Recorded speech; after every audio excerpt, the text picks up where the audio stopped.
How's it guys? Welcome back to the Capestance vlog, and the M3 is back. We fixed the slave cylinder and I'm going to show you what happened. So in the last vlog I did a burnout.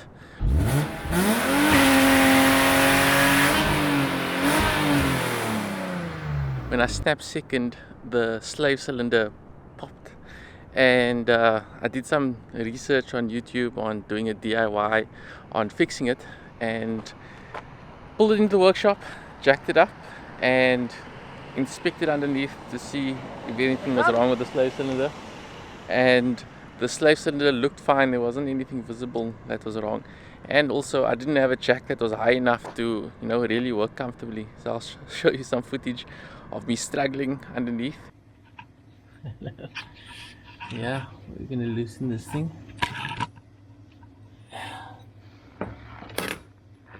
Oh.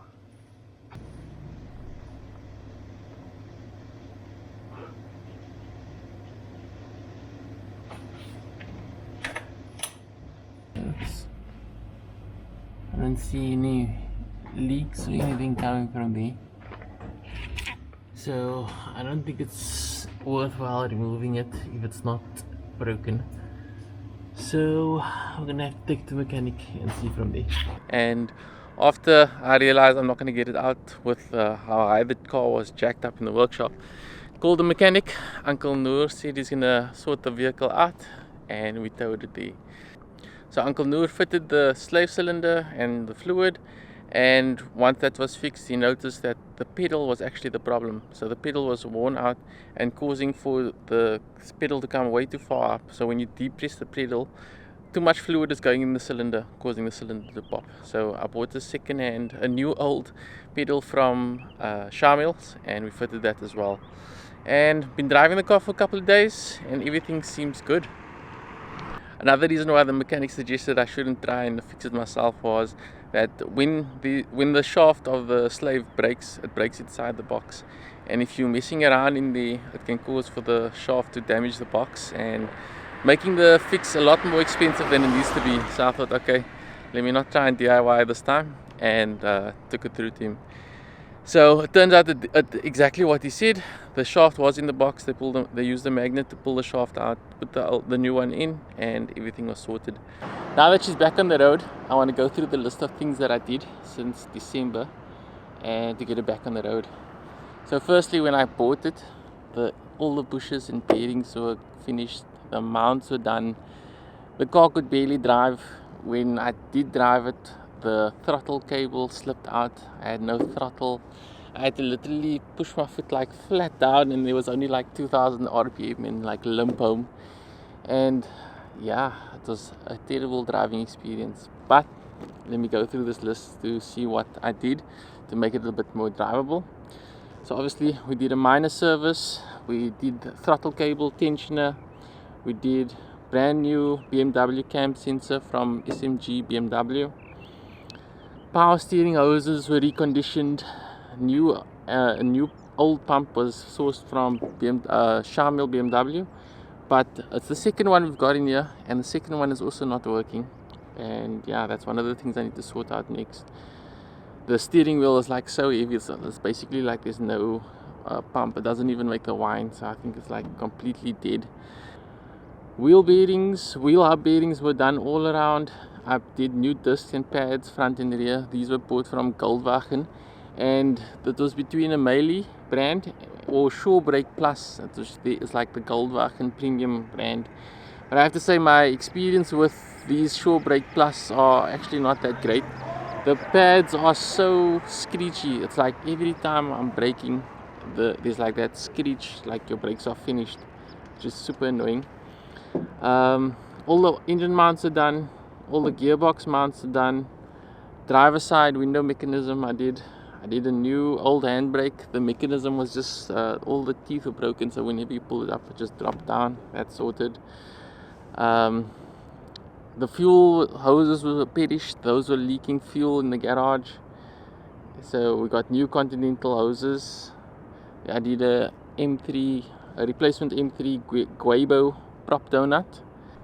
Some of the upgrades I did were new single mass flywheel and clutch. I did a rear strut brace to protect the rear towers from tearing and also to make the rear a bit stiffer. We removed the steering wheel that was on the car. The steering wheel, they recovered it so poorly. The leather was moving if you like pull on the steering wheel, so we put a new steering wheel. So actually I had the steering wheel on the 328 and we removed it from the 328 and fitted it to the M3. What else? Yeah, so that's it for the upgrades, and I'm gonna make a list of things that I need to get through that's stuff that's bugging me that will make the car drive a lot better. And once those are done, then we're gonna get the car in Kalani and doing some more donuts and burnouts. And first thing to do is get the alignment done. This is my to-do list for this week. Push out the noticeable dents. There's a big dent on the driver's side. Let me show you quick. There's a big dent. There's a big dent over here. That one's a big dent, and on the other side, on the passenger door, yeah, you can see it there. This dent here, oops. Those are quite noticeable dents. So those are the dents I want to sort out this week. And the rear view mirror, they fitted a Pirate windscreen, and the rear view mirror, let's show you this, has fallen off. So if you buy a Pirate windscreen, they give you an option of having the bracket fitted, this bracket, like a fixed bracket, which is more expensive, or they can transfer your bracket and like glue it or silicone this to the windscreen. But it's all great when they leave there, it looks like it's secure, and after a month when it's hot, the sun melts the glue and it falls off. Because I've had that experience on the wagon, and now I have it on the E36 as well. And yeah, so if you're gonna do a windscreen, pay the extra $500 for one that has the bracket on, because this problem of the mirror not being there is super annoying, and a few others, but it just keeps falling, so it's a bit of a headache right now. What else we got? I want to fit the M3 Vader seats, fit cup holders to the middle. So at Capestance HQ, I'm also doing 3D printing and CNCing of anything that you need. So center caps and cup holders, and I designed cup holders and a little station for cell phones. I'll show you guys a picture of what it looks like. And yeah, it makes a lot more convenience in an E36 because there's no real nice place to put your phone or any place to have your cups. Trim, oops, let me focus on my face. This little trim, I have all these little pieces, and the plastics are also brittle and they broke. So I mean, the piece could easily. Another thing I want to do is just do some touch up on this little areas here, just so that it's not as noticeable that there isn't paint there. So some of the major things that I want to address are the power steering pump. That's going, well, it's gone. The new one we fitted from Shah Mills is also not working for the second time, so I'm going to take it off for the third time now and try and get one that is working. And if that one doesn't work, they say they'll refund me. So that's the nice thing about Shah Mills, they always honor their warranty. prop shaft bearing in first and second, there's a slight vibration on the prop shaft, so I'm assuming that the prop shaft the bearing is worn out and that needs to be replaced. And in addition to that, the diff bushes also needs to be replaced, because I can feel when I take it out of gear quickly, then the diff has like a slight wobble, so that's not good. The sunroof, the gutters are leaking. I had a major problem when we had the big storms. I think it pushed all the dirt into the gutters, and when I got into the car one morning, there was a puddle on the passenger side. Literally a puddle. I'm going to show you clips of how much water was actually in there from that storm. And yeah, I had a shock. It's like the car flooded. Luckily it was only on the one side. Got all the water out, took it out with some buckets, and then extracted the carpets afterwards. So the final thing that's really annoying me is the central locking. I got the passenger side doors not working. The locks lock manually only, and the driver side and the passenger and the boot still lock with a key. But in addition to that, I want to get a key with the remote that the battery is actually working, so it can be a little bit more convenient to use.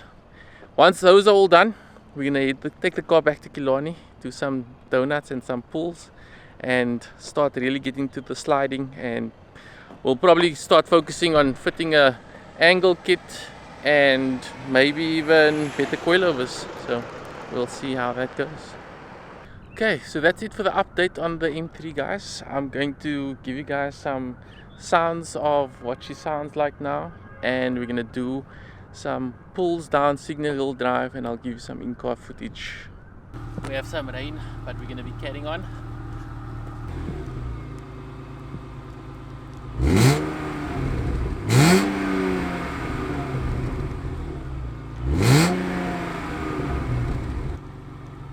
Okay, the rain's getting a bit too hectic, and there's people over here, so I don't want to leave the camera and yeah, go missing.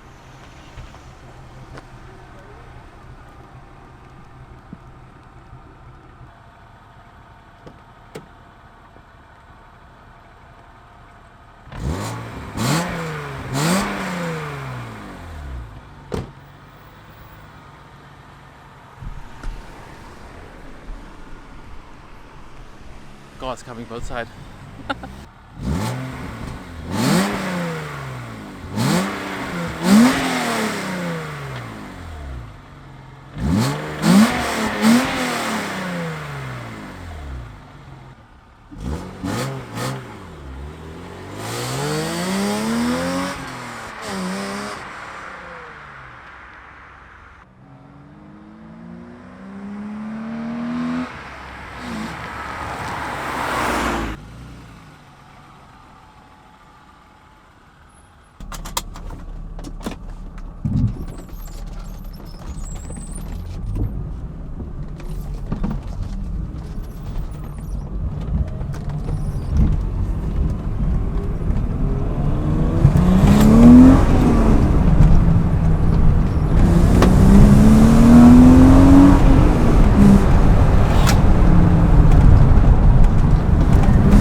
kilometers for 300 bucks.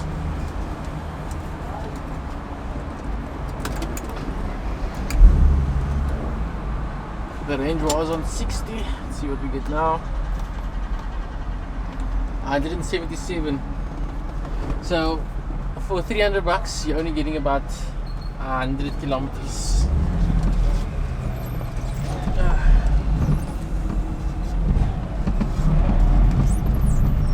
Okay, my last 300 I did 98 k's. So yeah, seems about accurate.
So we're gonna have traffic from the rest of the journey here, and hope you guys enjoyed that little drive session, and make sure you like and subscribe. I'll see you guys in the next one.